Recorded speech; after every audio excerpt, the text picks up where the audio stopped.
Alhamdulillahirrabbilalamin. Setelah kita selesai belajar bagaimana membuat huruf-huruf hijaiyah secara terpisah, nah sekarang kita akan belajar bagaimana membuat huruf hijaiyah yang bersambung ya, dari huruf satu ke huruf kedua, ke huruf ketiga, dan seterusnya.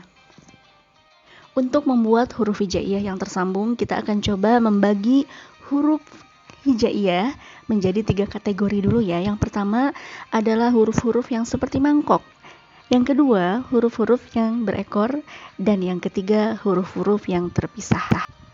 Nah, sekarang kita akan coba praktekkan ya. Yang pertama, kelompok mangkok. Ada huruf ba, kemudian ta, sa, kemudian ada fa. Nah, 4 huruf ini tidak melewati garis ya. Selanjutnya huruf o, kemudian ada huruf na, dan yang terakhir adalah huruf ya. Jadi totalnya ada 7 huruf ya, huruf-huruf yang seperti mangkok. Dan perhatikan huruf o, na, dan ya itu melewati garis, sedangkan huruf ba, ta, sa, dan fa tidak melewati garis. Dan perlu diketahui kenapa disebut huruf mangkok, karena ketika disambung dia akan terpecah menjadi 2 bagian. Nah, sekarang kita akan coba membuat kalimat yang disambung ya, huruf-huruf yang disambung menjadi 1 kalimat, menjadi kalimat batako. Oke, diambil dulu ba, ingat karena terpecah berarti diambil bagian depannya saja. Kemudian ta, nah diambil bagian atasnya, diambil bagian depannya saja, ta. Kemudian ko. Nah, ketika di ujung hurufnya harus sempurna diambil, jadi batako ya. Jadi yang terakhir tidak dipecah. Dan ingat, kaidah membuat huruf ko harus melewati garis. Selanjutnya kita akan menulis tafana. Ta diambil depannya saja. Kemudian huruf fa diambil depannya saja. Yang terakhir ada huruf na, tafana. Dan ingat, huruf na harus diambil secara keseluruhan. Dan ingat, kaidah huruf na harus melewati garis. Nah, selanjutnya ada huruf bayafa. Oke, perhatikan baik-baik cara menulis huruf bayafa. Kita ambil bagian depannya saja huruf ba, kemudian ambil depan huruf ya. Maaf, ini bagian tengahnya ya kalau ya. Nah, yang terakhir huruf fa, bayafa. Dan ingat, kaidah menulis huruf ya, huruf fa tidak melewati garis. Ingat, huruf fa tidak melewati garis. Selanjutnya kita akan coba menulis fakona. Oke, fa kita ambil bagian depannya saja. Kemudian o kita ambil bagian depannya juga. Dan yang terakhir huruf na. Ingat, karena di akhir diambil semuanya secara keseluruhan. Fakona. Na harus melewati garis.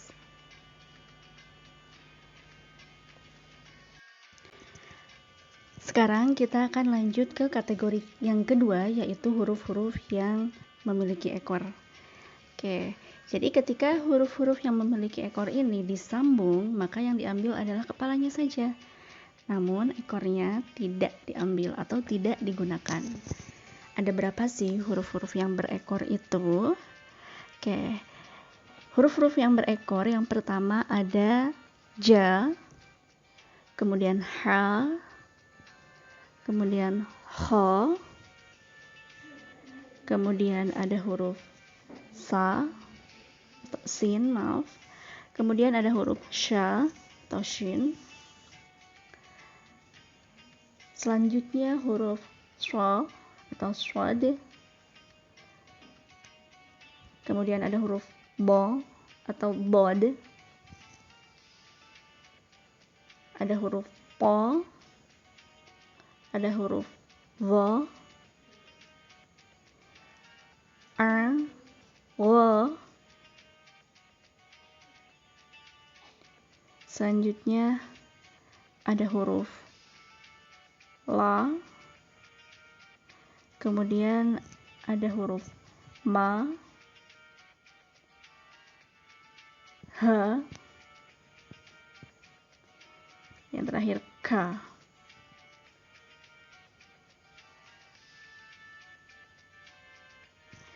Nah, jumlah huruf yang berekor ini ada 15 huruf ya.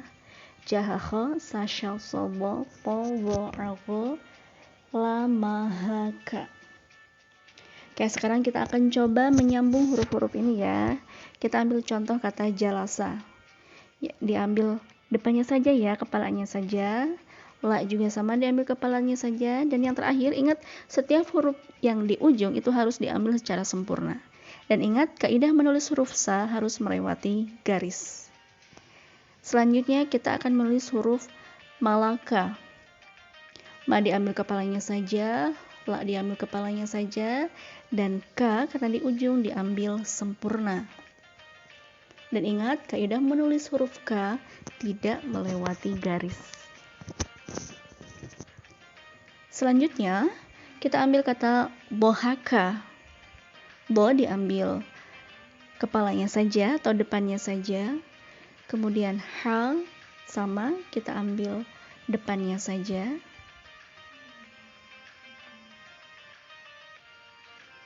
Dan yang terakhir, huruf K kita ambil secara sempurna.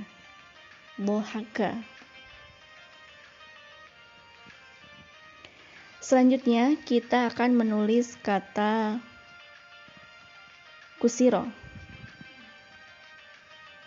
Kita ambil depannya saja ya untuk huruf K. Tapi bentuknya tidak seperti itu. Nah, perhatikan baik-baik, bentuknya seperti ini. Ku. Kemudian sin bagian kepalanya saja diambil.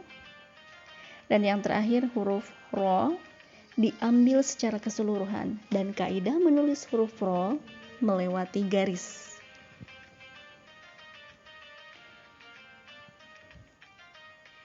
Selanjutnya yang terakhir adalah kata syaja'a. Kita ambil huruf shin depannya saja, kemudian huruf ja atau jim juga depannya saja, dan yang terakhir huruf a. Dan yang terakhir adalah kategori huruf yang terpisah ya. Di sini maksudnya adalah huruf-huruf yang terpisah adalah huruf-huruf yang tidak bisa disambung di awal dan di tengah. Jadi dia hanya bisa disambung di akhir saja. Hurufnya ada alif, da, dal, ra, zai, dan waw. Nah, hurufnya ada 6 huruf ya. Ada 6 huruf. Oke, seperti yang tadi sudah disampaikan bahwa huruf-huruf ini tidak bisa disambung di awal dan di tengah, kecuali di akhir. Ketika di akhir, dia secara sempurna bisa digunakan. Oke, sekarang kita akan coba dengan kalimat walada. Oke, perhatikan baik-baik bagaimana cara menulis huruf walada. Wa di awal ya, tidak bisa disambung, kemudian la dan da. Nah, kalau da bisa disambung karena di akhir. Kalau wa karena di awal dia tidak bisa disambung. Walada. Nah, di tengah ini ada huruf la ya. Dia termasuk huruf yang berekor, diambil depannya saja. Kemudian kita ambil contoh lagi seperti kata Dorokawa. Oke, bagaimana cara menulis huruf Dorokawa? Perhatikan baik-baik ya. Huruf pertama adalah bo. Kita ambil depannya saja. Bo termasuk huruf berekor ya. Kemudian ro, ingat karena ro di tengah dia tidak bisa disambung. Boro. Kemudian huruf K kita ambil depannya juga. Kemudian yang terakhir huruf wa. Ya, karena di ujung maka harus sempurna. Dorokawa. Perhatikan baik-baik, ro di tengah tidak bisa disambung. Kemudian wa karena ada di akhir, maka harus diambil secara sempurna. Borokawa. Kemudian kita contoh atau ambil contoh alam. Kayak A di awal tidak bisa disambung dengan yang lain. Kemudian huruf la diambil depannya saja. Dan yang terakhir ma secara sempurna ya, karena di ujung menjadi alam. Perhatikan baik-baik ya. Nah, sekarang yang selanjutnya atau yang terakhir ada huruf lama. La di awal diambil depannya saja, kemudian ma diambil depannya saja, dan yang terakhir adalah alif, karena di ujung diambil secara sempurna. Dan ingat, menulis huruf alif tidak melewati garis.